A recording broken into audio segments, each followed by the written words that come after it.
started. Hey everybody out there at Hard Travel Land, Jeffrey Urbin here in my own backyard, Area 53 we like to call it. It's two spots down from Area 51 in case you're looking. So now what we're going to do is talk a little bit about building a compost structure. Now last week I went dumpster diving and I got a lot of cool material that I was going to be able to change into compost structures, and that's what we're going to share with you right now. This afternoon we'll come back and I'll share with you the kinds of things that you put into your compost pile itself. Now there's supposed to be a film showing the dumpster diving, but somehow we weren't able to get that to run, but I'm sure we'll be able to get that up again later on, so you'll be able to see the kinds of things that you need to do in order to dumpster dive. But let's take a look at some of these things. So when you're doing a compost structure, basically what you want to do is have an area that can contain your compost material. And usually you want something that's about 3 feet by 3 feet. That's a general rule. It can be a little smaller, especially if you're starting out. I started my compost pile, my very first compost pile, over 35 years ago with a single banana peel. That's how simple it starts. So you basically want something that's about 3 by 3. It doesn't have to be exactly 3 by 3. This is a very simple way.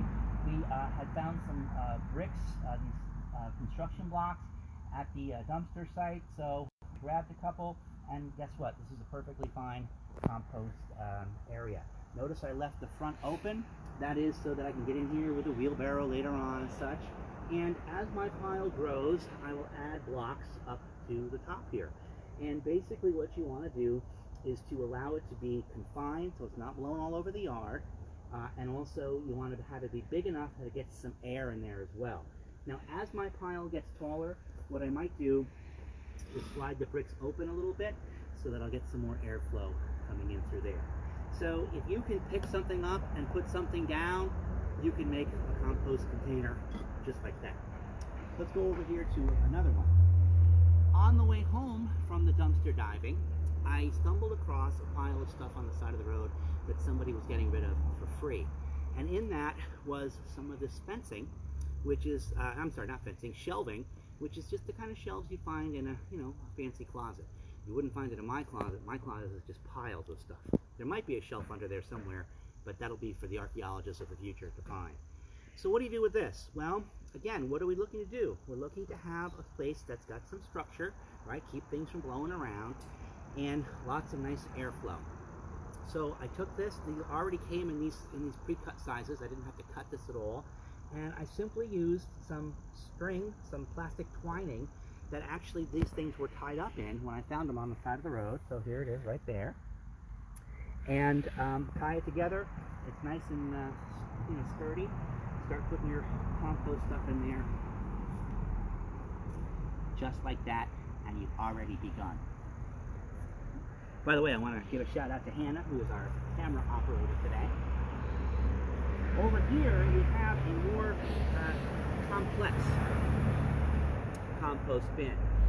This was a bench that I found in the dumpster, and it had some broken leg and some broken slats in it here. These were the slats that went for the base of it, for the part you sit on, and this was the part that came up the back. So what I did was I just cut these pieces that were the part you sit on down to size, and then I cut the back of the bench in half. Now I want to show you on this. See, the bench has a curve to it. This is the top of the bench, so it was like a nice, sort of arc all the way across like that. When I cut it in half, that left me with 2 half arcs. And if I put these on the top of the bin, it would have looked a little weird. People say, what's the matter? You don't know how to, cut straight? So I put this along the bottom where nobody even notices it.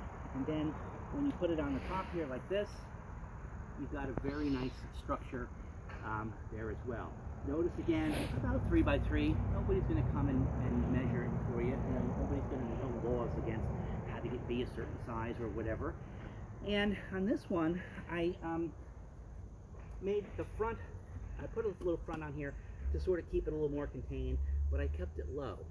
And the reason that I kept it low was so that we were able to get in here comfortably with a shovel later on to get the compost out and to turn the compost, which we'll talk about later on.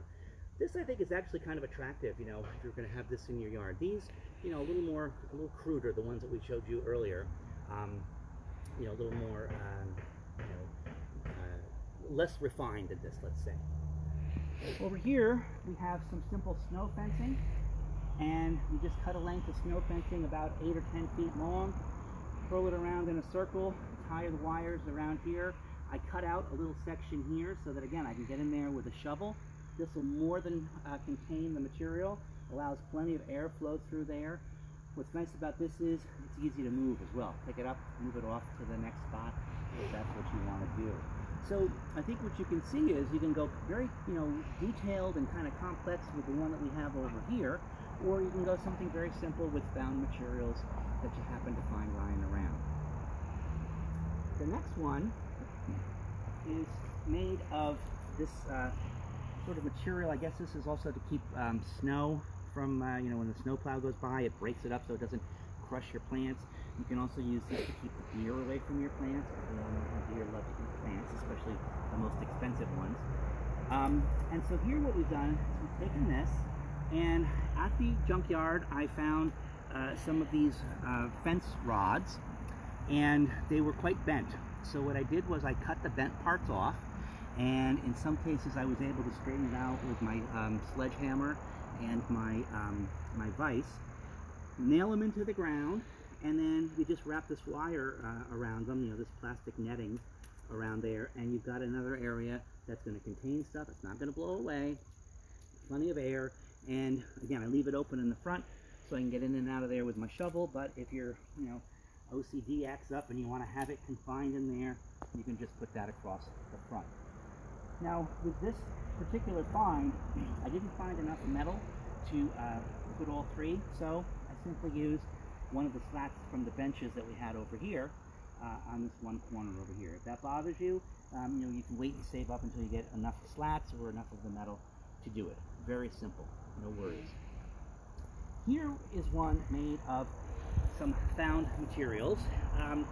These are the kind of trays that people use in you know, restaurants and things for the industrial washing machines and things. So you put your glasses in there, and all I did was tie and wire these together into roughly, I guess, what you call a sixagon, you know, 6 sides. And you can put your stuff right in there. It'll keep it all tight in there, nice and good.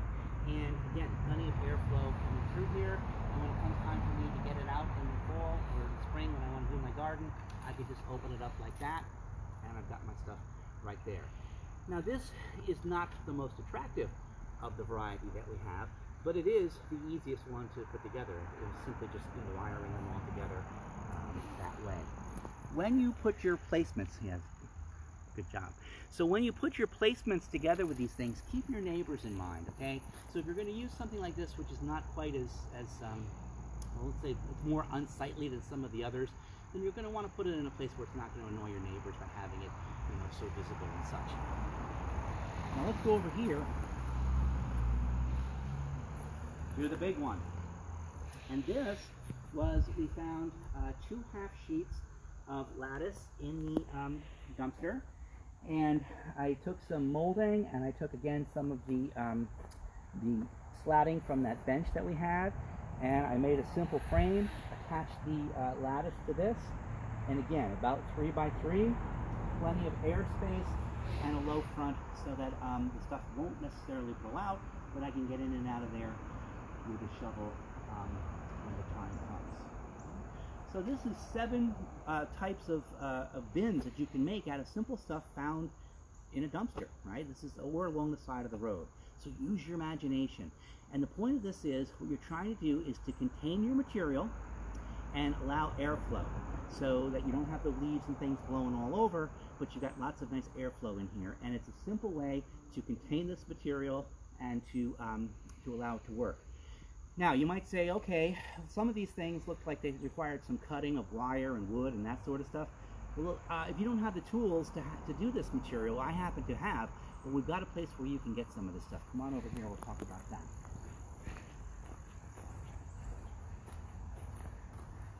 These are the tools that I used to create all of the compost bins that you saw. A simple hand saw, I used the hacksaw to cut those metal rods, the clippers here to cut the wire, the drill to drill the holes, and the screws for the more complex ones, sledgehammer to drive the thing in, and I cheated a little bit because it was raining and I wanted to hurry up, so I used my jigsaw as well. Don't forget ear protection and eye protection, very important, safety first. And I happen to have this stuff. If you don't have these things, you can get this stuff from Stuff for Hire. Buy less, share more. And this is a organization that is bringing together the community to share materials. It's the old sense of the community coming together. So if you don't have these materials, you can rent these materials. Why go out and buy a $60 drill to make one compost bin when you can borrow it and rent it from these guys here? They also have other things, not just tools, but home appliances, kitchen appliances, things like that, if you want to use those as well. It's a great way to repurpose, right? You don't have to go out and buy this all on your own. You can borrow it and rent it from other folks, and when you're done, you take it back and it's not cluttering up your house and your garage, and it also reduces the amount of these things that end up being purchased and ending up in landfills and such that way. So it's a wonderful opportunity. Stuff for Hire. I would totally recommend these guys if you're looking for materials and tools and supplies and things to do composting or any other project that you might have around the house. So the point of this is, ladies and gentlemen, there's no excuses. Composting is relatively easy, and it's relatively easy to make these things with found materials. All the material that I showed you over there cost absolutely nothing. And if you don't have the tools, you can rent them at a very small price from Stuff for Hire, and in just a couple of hours you'll have yourself a wonderful compost container that you can begin to put your food waste and yard waste in, which will also prevent them from going into the landfill, and it'll prevent you from having to buy commercially produced fertilizers, which are ultimately not that good for the plant. So there you go. We'll be back later on this afternoon with some tips on how to use the actual materials in the compost pile. What goes in, what doesn't go in, how does it work, what kinds of containers do you need in the kitchen to hold on to these things, and we'll leave it as a cliffhanger with that. Jeff Urbin, Compost King, signing off.